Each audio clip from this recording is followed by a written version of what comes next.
A VA loan. VA loans.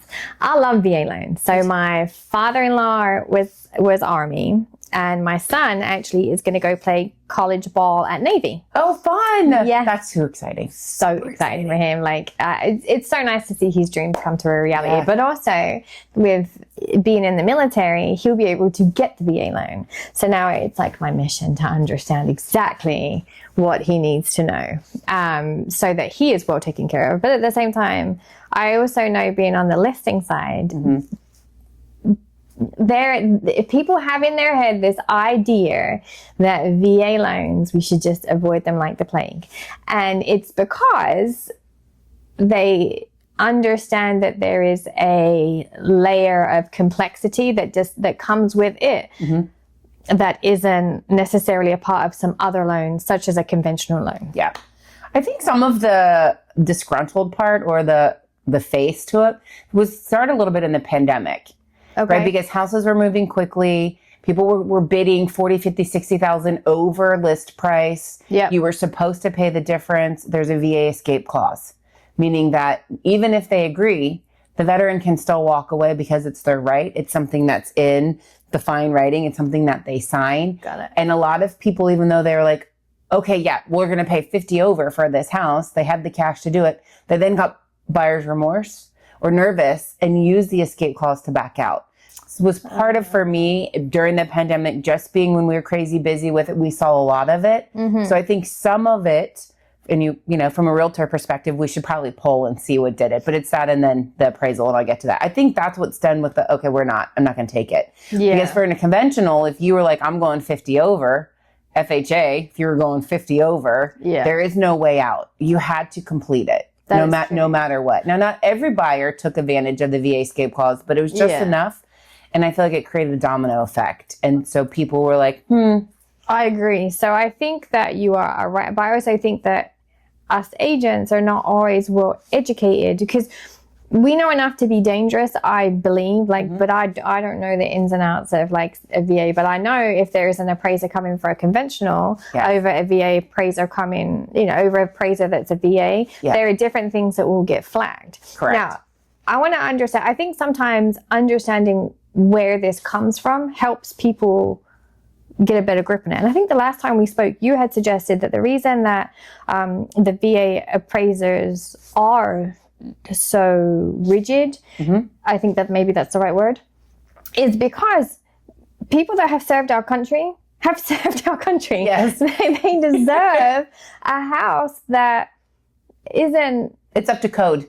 Yes. Is a better way to say it, up to code. Because the things that they look for, and some of it can sound nitpicky, right? We were just talking about the railings. I know when we sold the house that we live in prior to, a veteran bought it, and we had taken down our outside railings because we liked the way it looked. Yeah. But it was just high enough where we had to put some of them back up. Okay. Or even our walls we lived in an older house over in Manassas, and the staircase was narrow. So we took the railing off, but because it was steeper, we had to put it back on. We took it off when we moved furniture, and then we just never put it back on. So some things like that. Broken panes and windows, you will see. Chipping paint. Appliances. They'll go around and make sure the GFI switches, all of that. And I tell people, sellers, or you guys as agents as well, if your house is in tip-top condition, there shouldn't be an issue. No. There shouldn't be an issue. And some of the silly stuff, like I said, railing, some of stuff like that, I mean...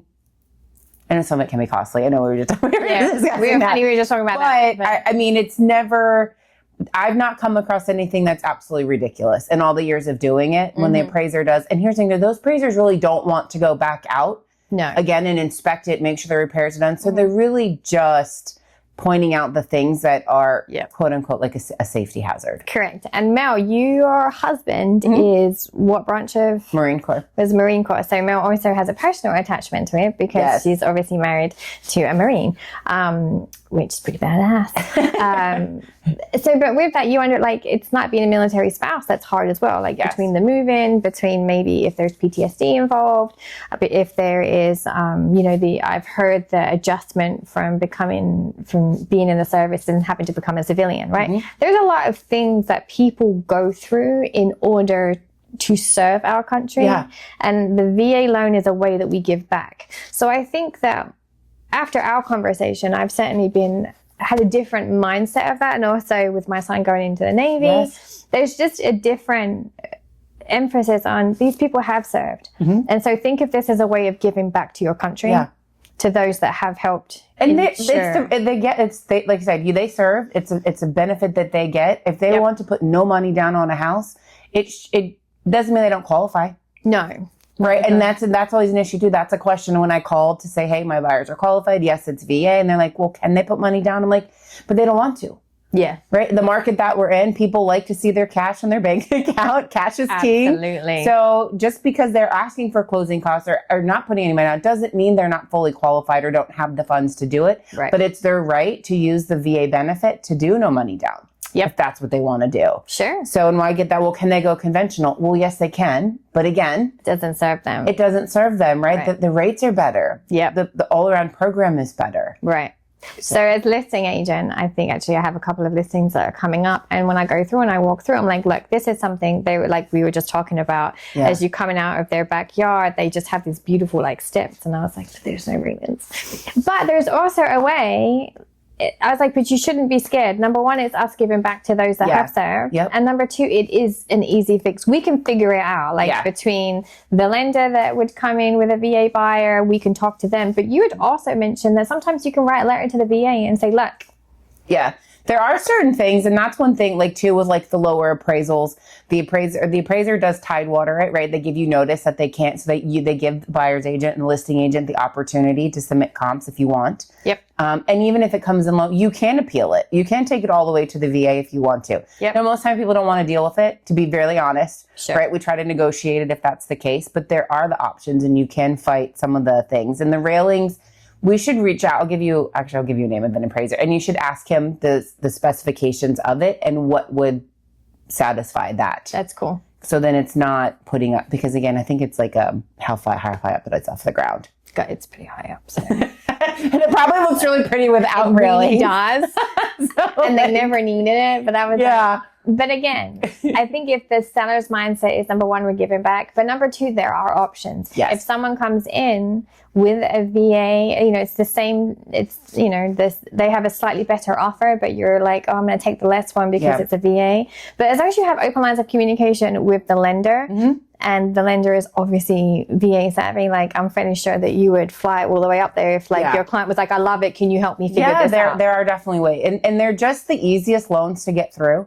The debt to income ratios are higher. The reserve requirement. I mean, all of it is just an easy loan, but I think people just get caught up. Like I said, from past pandemic stuff, and the appraiser is going to come in and just write it all up. But again, if your house is up to code, you shouldn't be. I shouldn't have any. We shouldn't have any issues, other than maybe, like you said, the railing thing, because it does look prettier without railings.